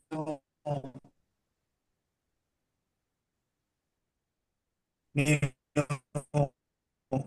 పట్టు సాధించి తెలుగు మీద గట్టిగా ఇంట్రెస్ట్ అనేది రిటైర్మెంట్ తర్వాతనే జరిగింది. 2015లో రిటైర్ అవ్వడం జరిగింది. ఆ తర్వాత కథలు రాయడం ఏంటి నేను ట్రై చేశాను. ఇప్పుడు సార్ చెప్పినట్టు పద్యాలే కానీ, కవితలే కానీ, అది దేనికైనా ఇది ఉండాలంటారు కదా సార్. అది అది జిజ్ఞాస అనేది అది లేదు. ట్రై చేశాను కానీ కుదరలేదు. కాకపోతే ఇంగ్లీష్లో డ్రాఫ్టింగ్ అది రాసేది కాబట్టి దాన్ని బట్టి తెలుగులో కొంచెం డెవలప్ చేయడం జరిగింది. ఇప్పుడు త్యాగరాజ్ సార్ అన్నట్టు ప్రెస్ అంటే ప్రెస్లో నేను రాస్తున్న దాన్ని కొంచెం పొలిటికల్ విశ్లేషణ అది రాయడం జరిగేది. అది మొదటిసారి సాక్షికి ట్రై చేశాను. సాక్షి వాళ్ళు ఫస్ట్ ఆర్టికల్ వాళ్ళు వేసుకోవడం జరిగింది. అప్పుడు ఇప్పుడు రాస్తుంటాను. వాళ్ళు ఏమంటారంటే, మీరు బాగానే రాస్తుంటారు సార్, కానీ మీరు ప్రతి వారం రాయకండి, కాంపిటీషన్ ఉంటుంది, ఎప్పుడో ఒకసారి రాయండి. అయితే ఇంకా మిగతా మ్యాగజైన్స్ కూడా ఉన్నాయనుకోండి. ఇప్పుడు మీ స్వాతి ఉంది, పోతే మిగతా పత్రికలు ఉన్నాయి. కాకపోతే మాకు అందుబాటులో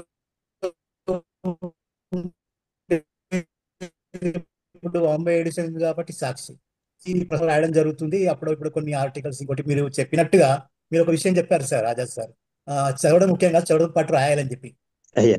రాస్తుంటాం, రెగ్యులర్ గా విరివిగా అవునండి. రాస్తుంటాం, పత్రికలు రాస్తుంటాం. కానీ రాసిన ప్రతి ఆర్టికల్, ప్రతి వ్యాసము ప్రింట్ లో వస్తుందని అనుకోలేం కదా, అదొకటి ఉంటుంది. అవునండి. అవును. ఇప్పుడు మీరు అన్నట్టు సార్ ఇంకోటి ఏంటంటే ఇక్కడ మా దగ్గర లోకల్ మ్యాగజైన్స్ తక్కువే, ఏమైనా కానీ ఆంధ్ర తెలంగాణ అవును. మ్యాగజైన్స్ కానీ అక్కడ పబ్లిషర్స్ పంపడం జరగాల్సి వస్తుంది. కాబట్టి ఇప్పుడు ఒక ముఖ్య విషయం అంటే మన జగన్ బాబు గారు చెప్పినట్టు మహారాష్ట్ర తెలుగు అకాడమీ ఎన్నో ఏళ్ల తర్వాత ఇప్పుడు అది ప్రాక్టికల్ మేము చూడడం జరుగుతుంది. అది practical, that is the reality of the day అయింది. ఎన్నో సంవత్సరాల నుంచి మేము ట్రై చేస్తున్నాం.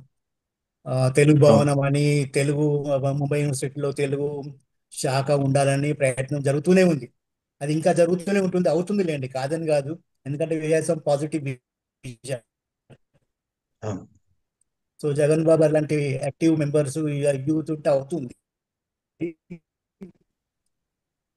ఇప్పుడు ఇదే మన మహారాష్ట్ర విధంగా వాడడం కూడా జరగాలంటే ఈ 150 మంది చెప్పారు ఇప్పుడు జగన్ గారు.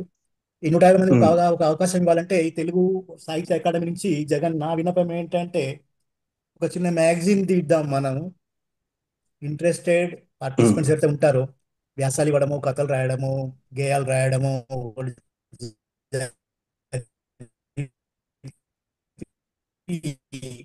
ఒక పుస్తక రూపకంగా ఎలాగో ఇప్పుడు గవర్నమెంట్ మనకు గ్రాంట్ ఇస్తుంది, ఫండ్స్ ఇస్తున్నాయి. కాబట్టి ఇప్పుడు ఉగాదికి ఒక 3 నెలలు ఉంది. ఈ 3 నెలల ప్రక్రియ మనం ముందు పెట్టుకొని అమల సార్ ఉన్నారు, త్యాగరాజ్ సార్ ఉన్నారు, ఇటువంటి వాళ్ళతో కొంచెం తీసుకొని ఒక ఎడిటోరియల్ కమిటీ ఒకటి ఫామ్ చేసుకొని అడ్వైజర్ గా చంద్రశేఖర్ సార్ ఉంటారనుకోండి ఒక ఉదాహరణకి.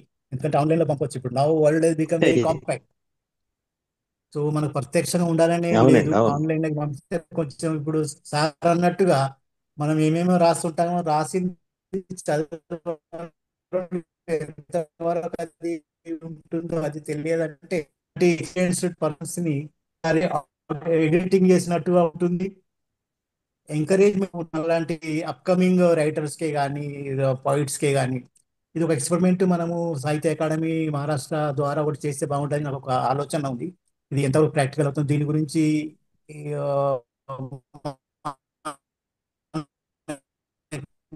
ఇంకేమన్నా స్పెయిడ్ వర్క్ ఎక్స్పెరిమెంటల్ బేస్ మీద త్యాగరాజ్ సార్ ఏమంటారో తెలియదు. ఒక చిన్న చేసి ఏంటంటే ఇప్పుడు మీరు అన్నట్టు చదవడంతో పాటు రాయడం కూడా, రాస్తేనే కానీ మనకు అది గ్రిప్ తెలుస్తుంది కదా సార్. అదొకటి అవును. విన్నపము. అండ్ ఇంకోటి తెలుగు వాళ్ళు ఎంతో మంది ఉన్నారు సార్ మహారాష్ట్ర, బాంబే లోపల. కానీ ఇప్పుడు లిటరల్ తెలుగు వాళ్ళము, తెలుగు కులము అని ఉంది కానీ తెలుగు భాష, తెలుగు సాహిత్యము దాని గురించి ఇంకా కొంచెం అంత అభిరుచి ఉన్నది. కానీ దాన్ని మనం కొంచెం దాన్ని ఇన్కల్కేట్ డెవలప్ చేయాలి, ఎంకరేజ్ చేయాల్సి ఉంటుంది. దానికని అవునండి. ఇటువంటి సదస్సులు, ఇటువంటి ఫస్ట్ ఆన్లైన్, వీలైతే ఆంధ్ర మహాసభ ఉందనుకోండి, ఆంధ్ర మహాసభ వాళ్ళు ఇప్పుడు కాదన్నారు, సాహిత్య విభాగం ఉంది, అవును. ఇది కూడా మనం చేసుకుందాం. ఇలా ఆన్లైన్ లో జగన్ బాబు ఇనిషియేటివ్ తీసుకొని చేసుకుంటూ 6 నెలలకు 3 నెలలకు ఒకసారి మనం ప్రాక్టికల్ గా కూడా పెట్టుకొని ఆంధ్ర మహాసభలో చేయొచ్చు. అక్కడ కొన్ని రూమ్స్ ఉన్నాయి. మీ ఆంధ్ర తెలంగాణ నుండి కూడా మనకు విఐపీస్ వస్తే we can arrange their accommodate. Kondareddy గారు ఉన్నారు ఇప్పుడు, ఇటువంటి వాటిలో ఆయన ఎప్పుడు ఫస్ట్ ఆయన అది ముందంజే ఉంటారు, ఎప్పుడు కాదన్నారు. సో ఇది మనం ప్రాక్టికల్ గా చేసిందంటే ఇది విల్ హ్యావ్ సమ్ అవేర్నెస్. అవునండి. నా ఉద్దేశంలో వచ్చే వేసవి సెలవుల్లో ముఖ్యంగా విద్యార్థులకు కార్యశాల ప్రత్యక్షంగా అట్లీస్ట్ ముంబై నిర్వహించాలనే ఒక టార్నల్ ఆలోచన ఉంది. మరోసారి ధన్యవాదాలు చెప్పుకుంటూ సెలవు తీసుకుంటున్నాను. ముఖ్యంగా విద్యార్థులకు 8 తరగతి నుంచి పై వాళ్ళకి, అంటే సాహిత్యంలో కొంచెం వాళ్ళకి ప్రవేశం ఉన్న వాళ్ళకి, తెలుగు భాషపై కొంచెం పట్టు ఉన్న వాళ్ళకి ఒక కార్యశాల వాళ్ళకి వేసవి సెలవుల్లో నిర్వహించాలనే ఒక ఆలోచన ఉంది. ఇది ఆంధ్ర ఎడ్యుకేషన్ సొసైటీ స్కూల్లో కూడా నేను మాట్లాడాను, వాళ్ళు కూడా సానుకూలంగా స్పందించారు. సో దీని గురించి ఒక సిలబస్ లాంటిది తయారు చేసి ఆ ఆ కార్యశాల ప్రత్యక్షంగా నిర్వహించాలనే ఆలోచన ఉంది. తర్వాత మీరు అన్నట్టు ఒక పత్రిక మహారాష్ట్ర ప్రభుత్వం ద్వారా, మొదట ఖర్చు ఎంత ఉంటుందో మనకు తెలీదు, కాబట్టి అంతర్జాల పత్రికగా అయినా మనము ఈ ఎఫ్టామ్ తరఫున ఒక పత్రిక మొదలు పెడితే దానికి మహారాష్ట్ర గవర్నమెంట్ గ్రాంట్ కూడా తీసుకొని అలా చేస్తే మూల మూలల ఉన్న తెలుగువారిని మనము ఏకం చేసిన వారు అవుతాము. తర్వాత దూరాభారం వల్ల ప్రత్యక్షంగా కలుసుకోలేని వారికి కూడా ఇలా పత్రిక ద్వారా దగ్గరై వాళ్ళు రాసిన సాహితీ వ్యాసాలు కానీ ప్రక్రియలు కానీ మనం ప్రచురించే వీలుంటుంది. తర్వాత మనుషులుగా మనం దగ్గర అవుతాం దాంతో. ఇది చాలా మంచి సూచన. ఇది జగన్ బాబు గారు ఆ, ముందుకు తీసుకెళ్లాలని కోరుతున్నాను. Right sir.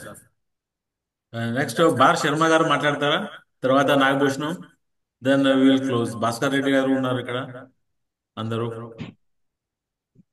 పెద్దవారి అందరికీ నమస్కారం అండి. నమస్తే సార్. నమస్కారం. అందరికీ నమస్కారం. ఆ, నేను చిన్నప్పుడు బిట్వీన్ 1975-77లో జనతా పత్రికలో పనిచేశాను, జయశ్రీ మ్యాగజైన్ లో పనిచేశాను. ఓ అప్పుడు నేను ఓన్లీ ప్రూఫ్ రీడింగ్ చూసేవాడిని అంతే. అప్పుడు వేమూరి బలరామ గారు, ఆ తర్వాత శ్రీశ్రీ గారు, విశ్వనాథ సత్యనారాయణ గారు, ఈ బాపు గారు, అందరు రైటర్స్ తోటి క్లోజ్ పరిచయం ఉంది అప్పుడు.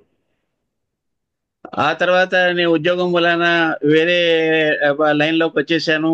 ఆ తర్వాత ఇప్పుడు పూనాలో ఒక ఆశ్రమంలో జాయిన్ అయ్యాను, అంటే యాజ్ ఎ వాలంటీర్గా, తేజాన్ ఫౌండేషన్ అని.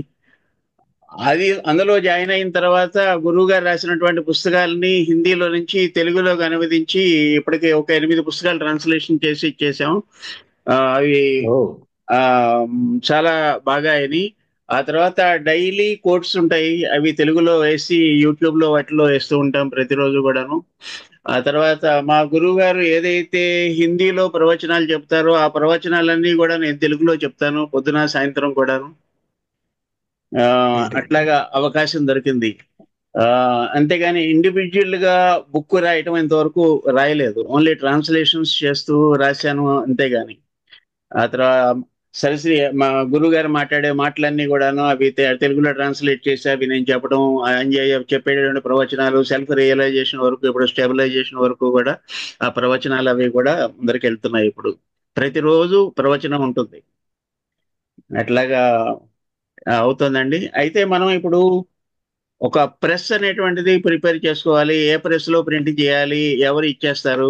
ఇప్పుడు మ్యాగజైన్ స్టార్ట్ చేద్దామని కుతూహలం సంకల్పం చేశారు, అది కూడా చాలా మంచిది. అందరూ కూడా తలా ఒక చాప్టరు ఒక్కొక్క ఇస్తూ ఉంటే కనుక ఈజీగా మ్యాగజైన్ ప్రతి నెల కూడా తయారవుతుంది.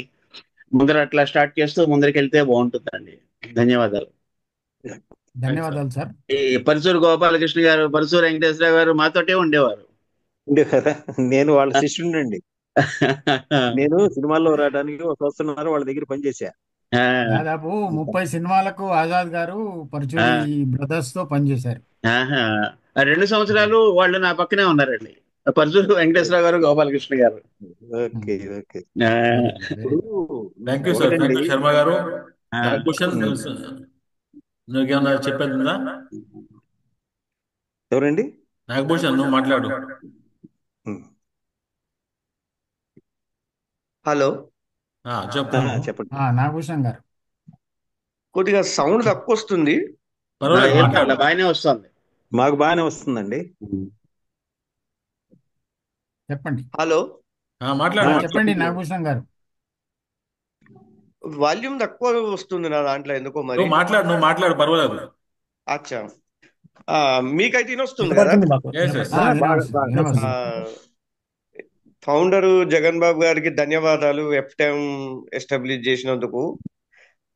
ప్రముఖులైన చంద్రశేఖర్ గారు, అంబల జనార్దన్ గారు, ఇతరులు మన జిల్లా గోవర్ధన్ గారు అందరు జాయిన్ అయినందుకు ఈ సాహిత్యం ఏదైతే ఉందో చాలా సంతోషము. నాకు కూడా సాహిత్యం అంటే, చదవడం అంటే చాలా ఇష్టము. కొన్ని ఆర్టికల్ వచ్చినాయి నాయి. ప్రముఖంగా చెప్పాలంటే ఇప్పుడు గోవర్ధన్ గారు ఏదైతే అన్నారో ఒక ప్రముఖ మాసపత్రిక స్థాపించాలి, ఈ ఐడియా నాకు మంచిగా అనిపించింది. దీంతో రాసే వాళ్లకు అందులో ప్రింట్ చేయొచ్చు, అందుకు రాసి పంపొచ్చు. సో ఇది ఒక పెద్ద ప్లాట్ఫామ్ జగన్ బాబు గారు సృష్టించారు. అందులో ఈ కవులు పిల్లర్ లాంటి వాళ్ళు వీళ్ళ మార్గదర్శనం ఉంటది. సంగవేన అసొంటి వారు, చంద్రశేఖర్ అసొంటి గారిది, అంబల జనార్దన్ అసొంటి గారిది. సో ఈ ప్లాట్ఫామ్ క్రియేట్ అయినందుకు, సాహిత్య అకాడమీ ప్లాట్ఫామ్ క్రియేట్ అయినందుకు అందరూ ఒక ప్లాట్ఫామ్ మీదకి రావచ్చు, తీసుకురావచ్చు. Good idea. ఇది ఎస్టాబ్లిష్ చేసినందుకు ఫౌండర్ జగన్ బాబు గారికి, ప్లస్ మంచి ఐడియా ఇచ్చిన జిల్లా గోవర్ధన్ అంకల్ గారికి కూడా చాలా ధన్యవాదాలు, థ్యాంక్స్. ఆయన మంచిగా చెప్పిండు. ఒకటి దీన్ని గవర్నమెంట్ తరఫునకెళ్ళి ఒకటి ఎస్టాబ్లిష్ చేస్తే, స్టార్ట్ చేస్తే పత్రిక, రాసే వాళ్ళు రాస్తారు, చదివే వాళ్ళు రాస్తారు. ఇది చాలా సంతోషమైంది. అయితే నేను కూడా కొన్ని బుక్కులు రాస్తున్నా. అది ఇక సంగమేని వారితో మాట్లాడి ఇక మీరు తర్వాత ఏమంటారు చూడాలి. గుడ్ గుడ్, వెరీ గుడ్, ధన్యవాదాలు. All the best. ధన్యవాదాలు. బి విజయభాస్కర్ రెడ్డి గారు మాట్లాడతారా? అన్మ్యూట్ చేసి. బి విజయభాస్కర్ రెడ్డి మన నవీ ముంబయా?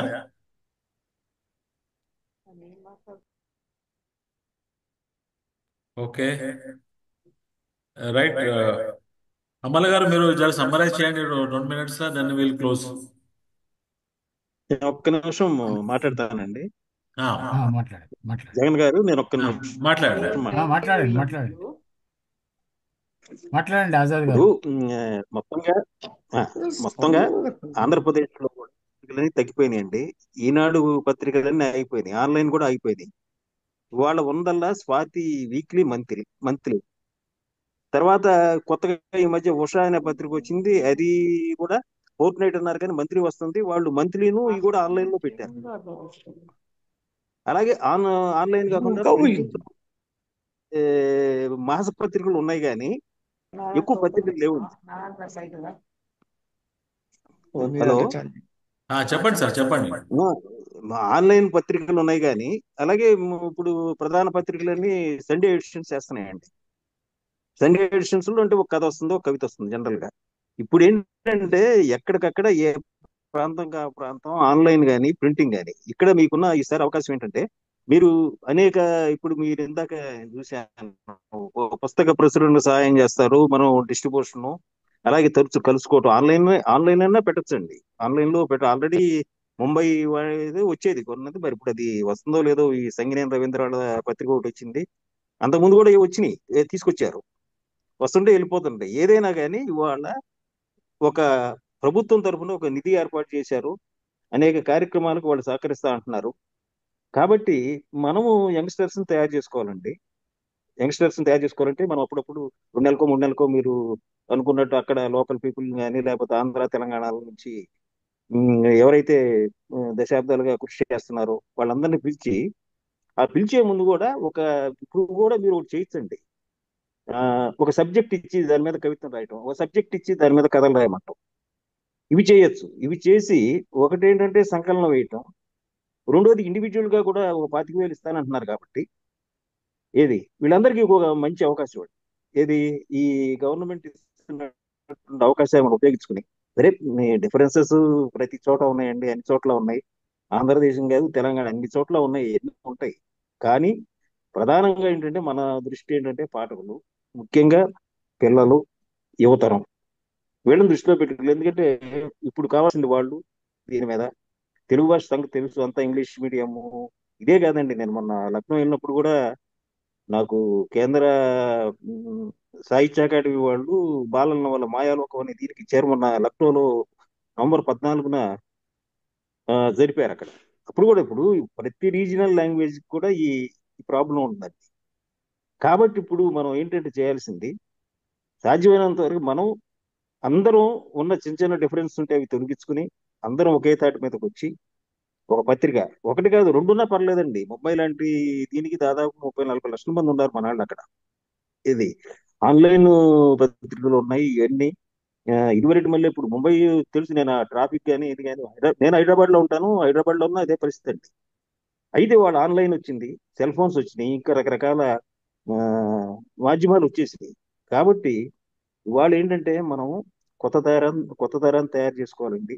అందుకు తగ్గ అవకాశాలు ఇండివిజువల్ గా ఇదివరకు చేసేవాళ్ళు, కానీ ఇప్పుడు ఒక గవర్నమెంట్ సహాయం ప్రకటించింది కాబట్టి సంవత్సరానికి ₹1 అంటే చిన్న విషయం ఏం కాదండి. దాన్ని మనం ఉపయోగకరంగా ఎలా ఉపయోగించుకుంటాము అనేది మీరందరూ కలిసి డిస్కస్ చేయండి. ఎప్పుడైనా మాలాంటి పిలిస్తే వస్తాము. ఎదురుగా కలుసుకోవడం ఇంకా బాగుంటుందండి. దాని ముందు ఏంటంటే ఒక ఒక సబ్జెక్ట్ మీద ఇచ్చి 2 3 అంశాలు ఇచ్చి రాయమంటే వాటిలోంచి మనం తీసుకుని ఆ ఇండివిజువల్ గా ఆ, పంపించిన వాళ్ళకి అవి చెప్పొచ్చండి. ఫోన్లు ఉన్నాయి, సెల్ ఫోన్ లో మాట్లాడుకోవచ్చు. ఇగో ఇది ఈ జాగ్రత్తలు తీసుకుంటే బాగుంటుంది అని అనుభవం ఉన్న వాళ్ళు చెప్తే వాళ్ళు తయారైపోతారండి. సంవత్సరం 2 సంవత్సరాల్లో మీరు అనుకున్నట్టు 1000 మందికి చేస్తారు. అందుట్లో అదేమి అత్యాశ కాదు, అదేమి జరగని పని కూడా కాదండి. అది ఈ సందర్భంగా కొంత ఎక్స్పీరియన్స్ ఉన్నదిగా మా సహాయం ఏ రకంగా కావాలంటే అది అందజేయడానికి నేను ఎప్పుడు సిద్ధమండి. మీ అందరికీ జగన్ గారు, అంబళ్ళ, అలాగే ఇప్పుడు ఆ, జిల్లా గోవర్ధన్ గారు, ఆయన పేరు ఎప్పుడు విన్నా నేను. అట్లాగే ఇప్పుడు నాగభూషణం గారు, ఆ, త్యాగరాజు గారు, సుదర్శన్ గారు, ఇది వీళ్ళు వీళ్ళ అనుభవం ఉంది. ఇవన్నీ వాళ్ళ అనుభవం తీసుకుంటూ కొత్త తరాన్ని తయారు చేసుకోవడంలో మనందరం మన ప్రయాణాన్ని ముందుకు తీసుకుపోదామని చెప్తూ నన్ను ఆహ్వానించినందుకు ధన్యవాదాలు. ధన్యవాదాలు ఆజాద్ గారు. ఇవాళ మనం మొట్టమొదటిసారి తెలుగు సాహిత్యంపై అవగాహన కొరకు ఒక సమావేశం జూమ్ ద్వారా నిర్వహించాము. దాదాపు 12 13 మంది మన సమావేశంలో పాల్గొన్నారు. మున్ముందు ఇంకా ఎక్కువ సంఖ్యలో పాల్గొనే అవకాశాలు ఉన్నాయి. అయితే మన జిల్లా గోవర్ధన్ గారు చెప్పినట్టు ఒక పత్రిక ఖర్చు ఎక్కువ అనుకుంటే అంతర్జాల పత్రిక, ఆన్లైన్ పత్రిక ద్వారా అయినా మనము ఒక మొదలు పెడదాము. ఆజాద్ గారు సూచించినట్టు కొన్ని వివిధ ప్రక్రియల్లో కొన్ని విషయాలను ఇచ్చి పాఠకుల నుంచి, అంటే మన మహారాష్ట్రలో ఉన్న వివిధ ప్రాంతాల్లో ఉన్న వ్యక్తుల నుంచి వాటి మీద రాయడం అలవాటు చేద్దాము. ఆ రాసిన వాటిలో బాగున్న వాటిని మన పత్రికలో ప్రచురించి వాళ్ళకు ప్రోత్సాహం ఇస్తాము. మన ఉన్న బడ్జెట్ బట్టి వాళ్ళకి నగదు రూపంలో కూడా ఏమన్నా బహుమతులు మనం ఇచ్చే అవకాశం ఉంది. పోటీలు కూడా పెట్టి ఆ, మున్ముందు బహుమతులు కూడా ఇచ్చే ఆ, అవకాశాలను మనము ఆ, ఆలోచించవచ్చు. ఈ సమావేశం ఏర్పాటు చేసిన FTAM, federation of Telugu association of Maharashtra, అంటే మహారాష్ట్ర తెలుగు సంఘాల సమాఖ్య అధినేత జగన్ బాబు గారికి ధన్యవాదాలు. Thank you sir. అలాగే కార్యదర్శి అశోక్ కంటే గారికి, సుభాష్ మచ్చ గారికి, వీళ్ళందరికీ ధన్యవాదాలు తెలుపుతూ మున్ముందు మనము వీలైతే ప్రతి నెల ప్రతి నెల తర్వాత ప్రతి వారం కూడా ఇలాంటి సమావేశాలు పాఠకుల స్పందన బట్టి, వీక్షకుల స్పందనను బట్టి ఇలాంటి సమావేశాలు నిర్వహించుకుందాము. ఈ సాహిత్యంలో ప్రవేశం ఉన్న మన మహారాష్ట్రలో ఉన్న వారిని మొదట వారు వక్తలుగా తీసుకొని ఈ సమావేశాలు నిర్వహిస్తే ఆ, ఇంకా ఎక్కువ మంది పాల్గొనే అవకాశం ఉంది. ఈ సమావేశంలో పాల్గొన్న అందరికీ ధన్యవాదాలు అర్పిస్తూ సెలవు. Thank you sir. ఈ ఈ ఈ మొత్తం ప్రొసీడింగ్ మొత్తం రికార్డింగ్ అవుతుంది. రికార్డింగ్ అనేది యూట్యూబ్ లో పెడతాము, అందరికి లింక్ పంపిస్తాము. ఇది అందరికి మీరు అందరు షేర్ చేయండి. మన రెస్పాన్స్ బట్టి మన అందరికి ఇంకా will take step by step. Thank you అంతే. Very much. చాలా చాలా ధన్యవాదాలు. శుభరాత్రి. నమస్తే.